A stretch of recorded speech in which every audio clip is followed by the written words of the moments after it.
The Loss of the Diamond Chapter 4 Part B.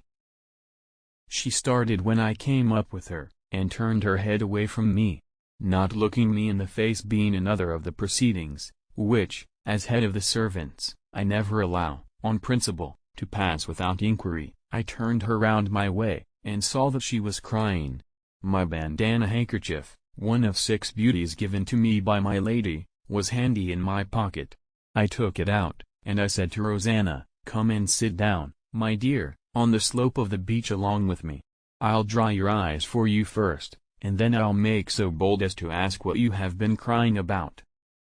When you come to my age, you will find sitting down on the slope of a beach a much longer job than you think it now." By the time I was settled, Rosanna had dried her own eyes with a very inferior handkerchief to mine, cheap cambric.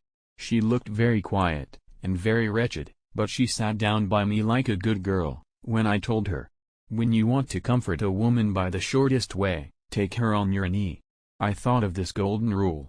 But there, Rosanna wasn't Nancy, and that's the truth of it. "Now, tell me, my dear," I said, "what are you crying about?" "About the years that are gone, Mr. Betteridge," says Rosanna quietly. "My past life still comes back to me sometimes." "Come, come, my girl," I said, "your past life is all sponged out. Why can't you forget it?" She took me by one of the lappets of my coat. I am a slovenly old man, and a good deal of my meat and drink gets splashed about on my clothes. Sometimes one of the women, and sometimes another, cleans me of my grease. The day before, Rosanna had taken out a spot for me on the lappet of my coat, with a new composition, warranted to remove anything. The grease was gone, but there was a little dull place left on the nap of the cloth where the grease had been. The girl pointed to that place, and shook her head.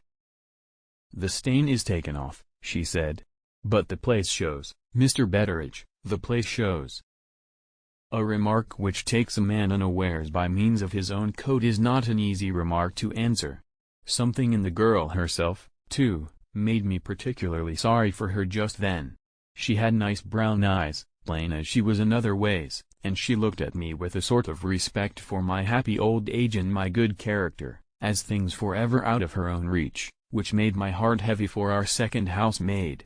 Not feeling myself able to comfort her, there was only one other thing to do. That thing was, to take her in to dinner.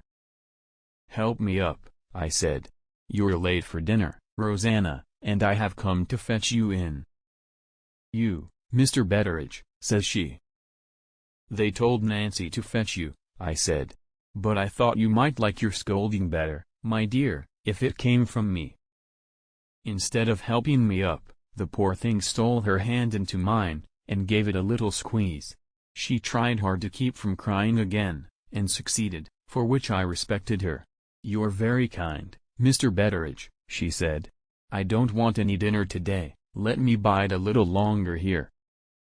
"What makes you like to be here?" I asked. "What is it that brings you everlastingly to this miserable place?" "Something draws me to it," says the girl, making images with her finger in the sand. "I try to keep away from it, and I can't. Sometimes," says she in a low voice, as if she was frightened at her own fancy, "sometimes, Mr. Betteridge, I think that my grave is waiting for me here." "There's roast mutton and suet pudding waiting for you," says I. "Go in to dinner directly." "This is what comes, Rosanna, of thinking on an empty stomach," I spoke severely, being naturally indignant, at my time of life, to hear a young woman of 25 talking about her latter end. She didn't seem to hear me. She put her hand on my shoulder, and kept me where I was, sitting by her side. "I think the place has laid a spell on me," she said. "I dream of it night after night, I think of it when I sit stitching at my work. You know I am grateful, Mr. Betteridge, you know I try to deserve your kindness, and my lady's confidence in me. But I wonder sometimes whether the life here is too quiet and too good for such a woman as I am, after all I have gone through, Mr. Betteridge, after all I have gone through.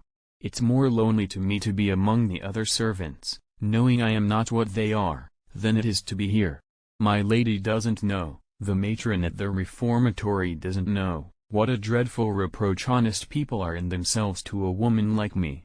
Don't scold me, there's a dear good man. I do my work, don't I? Please not to tell my lady I am discontented, I am not. My mind's unquiet, sometimes, that's all. She snatched her hand off my shoulder, and suddenly pointed down to the quicksand. Look, she said, isn't it wonderful? Isn't it terrible? I have seen it dozens of times, and it's always as new to me as if I had never seen it before. I looked where she pointed. The tide was on the turn, and the horrid sand began to shiver. The broad brown face of it heaved slowly, and then dimpled and quivered all over. Do you know what it looks like to me? Says Rosanna, catching me by the shoulder again. It looks as if it had hundreds of suffocating people under it, all struggling to get to the surface, and all sinking lower and lower in the dreadful deeps. Throw a stone in, Mr. Betteridge. Throw a stone in, and let's see the sand suck it down. Here was unwholesome talk. Here was an empty stomach feeding on an unquiet mind. My answer, a pretty sharp one, in the poor girl's own interests, I promise you, was at my tongue's end, when it was snapped short off on a sudden by a voice among the sandhills shouting for me by my name. Betteridge, cries the voice, where are you? Here, I shouted out in return, without a notion in my mind of who it was. Rosanna started to her feet, and stood looking towards the voice. I was just thinking of getting on my own legs next, when I was staggered by a sudden change in the girl's face. Her complexion turned of a beautiful red, which I had never seen in it before. She brightened all over with a kind of speechless and breathless surprise. Who is it? I asked. Rosanna gave me back my own question. Oh, who is it? She said softly, more to herself than to me. I twisted round on the sand and looked behind me. There, coming out on us from among the hills, was a bright-eyed young gentleman, dressed in a beautiful fawn-colored suit, with gloves and hat to match, with a rose in his buttonhole, and a smile on his face that might have set the shivering sand itself smiling at him in return. Before I could get on my legs, he plumped down on the sand by the side of me, put his arm round my neck, foreign fashion, and gave me a hug that fairly squeezed the breath out of my body. Dear old Betteridge, says he. I owe you 7 and 6pence. Now do you know who I am? Lord bless us and save us. Here, 4 good hours before we expected him, was Mr. Franklin Blake. Before I could say a word, I saw Mr. Franklin, a little surprised to all appearance, look up from me to Rosanna. Following his lead, I looked at the girl too. She was blushing of a deeper red than ever, seemingly at having caught Mr. Franklin's eye, and she turned and left us suddenly, in a confusion quite unaccountable to my mind, without either making her curtsy to the gentleman or saying a word to me. Very unlike her usual self, a civiller and better behaved servant, in general, you never met with. That's an odd girl, says Mr. Franklin. I wonder what she sees in me to surprise her? I suppose, sir, I answered, drolling on our young gentleman's continental education, it's the varnish from foreign parts. I set down here Mr. Franklin's careless question, and my foolish answer, as a consolation and encouragement to all stupid people, it being, as I have remarked, a great satisfaction to our inferior fellow creatures to find that their betters are, on occasions, no brighter than they are.